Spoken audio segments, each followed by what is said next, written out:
How many of you have ever enjoyed going on a walk or heading out on a hike? I do too. It's one of the things I really, really like to do when the weather's better. It's a great way to clear my head and to get a little bit of exercise, make me feel good about myself. And is where I often find the most clarity when I'm seeking answers or needing to decompress or de-stress. It's where I often find God in the deepest way.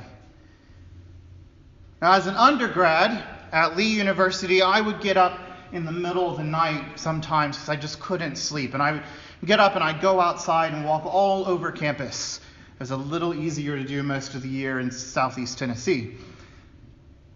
Or when I was really stressed, if it was during the day, sometimes if I had time, I would drive out a few miles outside of town to the site of the 96 Olympics whitewater rafting. There's a park there called Olympic Park, and it's full of hiking trails, and I would go down and dip my feet into the cool waters of the Ocoee River. Well, during the summer of 2016, there were many changes happening in my life. I had recently come back from the Holy Land, and I was trying to readjust to life here and deal with what I had experienced while I was there. We were getting a new bishop that summer, and that throws a lot of things in the works, especially for a seminarian. I was coming up on my final year of seminary, and I was looking forward toward ordination, graduation, and this eventual call. So there were lots of things happening, lots of things on my mind weighing me down. The future wasn't exactly clear. And that is terrible for somebody who likes to plan ahead. So that summer, I had to begin asking myself a few questions. What exactly am I looking for? And where do I go from here? I was having trouble seeing what lay ahead, and of the glimpses that I did catch, it was difficult to reconcile those little glimmers, those little pockets of what was to come with where I had come from. Now, to help with the stress and anxiety, I decided that summer to make a retreat to one of my favorite places, St. Gregory's Abbey, just up the road, up in Three Rivers, not far from here. And the monastery is in the middle of nowhere. Just farmland all around, woods, tree farms. There's absolutely no cell phone coverage. And the beautiful thing is nothing ever changes. I'd even venture to say that if you removed all the trees, it's a bit like Nazareth in the time of Jesus. Mayberry. Somewhere in the middle of nowhere, nothing ever changes. But for an introvert like me, it was beautiful. It is a great place to be alone, to decompress, to refill, and rethink. Well, one day I decided to go for a hike. There are many meandering trails all over the property. Most of them I know really well from my previous visits and month-long stays. But on this particular day, I felt the Spirit leading me to go and just get lost. Now, it may sound a bit rude, but it was necessary. I needed to find new places. I needed to not know what lay ahead of me. Now, I was a Boy Scout, so I went prepared. That's our motto afterward anyway. So I got on a good pair of shoes and sprayed down with bug spray and got a good pair of clothes on and grabbed enough water. And I knew that if I were out there for too long, I could at least eat my body weight in black raspberries that just grow all over the property. Well, I made my way out down the familiar path from the monks' cemetery to the lake. It was very Robert Frostian. Two roads diverged in a yellow wood. To the east was the St. Benedict house, their retreat house, and I know that way really well. But to the west was the wood that I had left unexplored. So on this particular day, I took the one less traveled. For nearly 3 hours or more, I explored every bend and turn, every tree and bush, and I found absolutely, I think, every thorn on that path. Sometimes I needed to backtrack because I'd come up to a dead end or come up on a farmer's field of soybeans that I knew I didn't want to cross. He might pull out a shotgun and shoot across. And I did nearly eat my weight in black raspberries. And a few times, if I'm completely honest, I got a little scared, a little worried. Because you see, in the deepness of the wood, it is dark. It is difficult to find the sun and therefore find your bearing. I didn't know if I was heading toward home or further away from my destination. I just had to trust and hope by faith that I would eventually make it back. There was no trail of breadcrumbs here. I simply had to assess my surroundings and keep pressing forward. Eventually, I emerged from the wood and I came up on the highway that's known as Abbey Road. I kind of knew where I was. I was roughly a mile south of the cloister. And like any good Anglican, I actually made it back in time for tea. Well, in that walk and the days since, I have learned much about my unwarranted need to have all the answers, and my desire to know exactly where I'm going and what I'm looking for.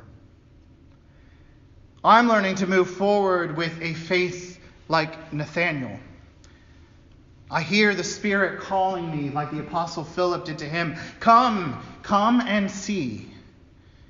With eyes newly opened by faith, I learn to see new and wonderful things, not in fear, but in hope and joy and love, reaching out to embrace it. Now, even though he never says it, I truly believe that in his heart, Nathaniel, just as Samuel did before him, his spirit is looking for something, yearning for something. We get this theme in today's psalm. They are just waiting unawares, lying on a bedroll or sitting under a fig tree, for someone to draw their attention and to point them down the right road. So this is how I have begun to live into the new secular calendar every year. A while back, I stopped doing resolutions when I figured out that I would make my resolution and then by January 3rd, it was all for naught. So instead, I've begun to ask this question at the head of each new year. Lord, what would you have me see? Please turn my heart from the low expectations, from the pessimism and the distress. Turn me away from what I choose to see, from what I believe is the reputation of Nazareth and places like it, and help me to see the glory of the incarnate Word that dwells in those places. This all started back at the turn of last year. So I decided to use a public forum, Facebook, and I asked, as a Christian or just in life in general, over this next year, what is it that you are looking for? And today I'd pose that same question to you. What are you looking for? What is it you see or hope to see? Well, a year ago, I got a number of responses, and my favorite of that search was, I'm looking for a good heavenly single malt scotch. That was a bit of an outlier, but the rest of the answers seem to have a theme of commonality. There were things like, I'm looking for help in cultivating kindness. I'm looking for ways to add value to other people's lives. I'm seeking understanding of God's calling on my life. I'm looking for ways to be challenged in faith and action. I'm looking for ways to become a better servant. I'm looking for the means of patience to listen to others' stories. And I'm looking for practical hope. Practical hope. Hope and faith and love put into action. Eventually, the apostles would learn, through many missteps and backtracking and thorny places. They would learn to set aside their prejudice and their blinders, to open their eyes and to see what lies before them. We find ourselves on this same journey. As I said recently, that same journey with God and with Jesus and with the apostles and all our brethren. We may not know exactly which direction we are headed, or where the next turn will take us, or who we will meet along the way. We will likely have to backtrack sometimes, and I promise you, we will definitely find some thorny places. And at times we may feel lost and frightened and alone in the darkness, but that is okay. The important point is to simply come and see. Just take a moment. Take a deep breath. Assess the surroundings and move forward. Look for the opportunities that God places before you and take them. Do not be afraid of the unknown path or the unfamiliar way. Walk by faith. God has walked this journey with you. He's been there before. He knows exactly where you are.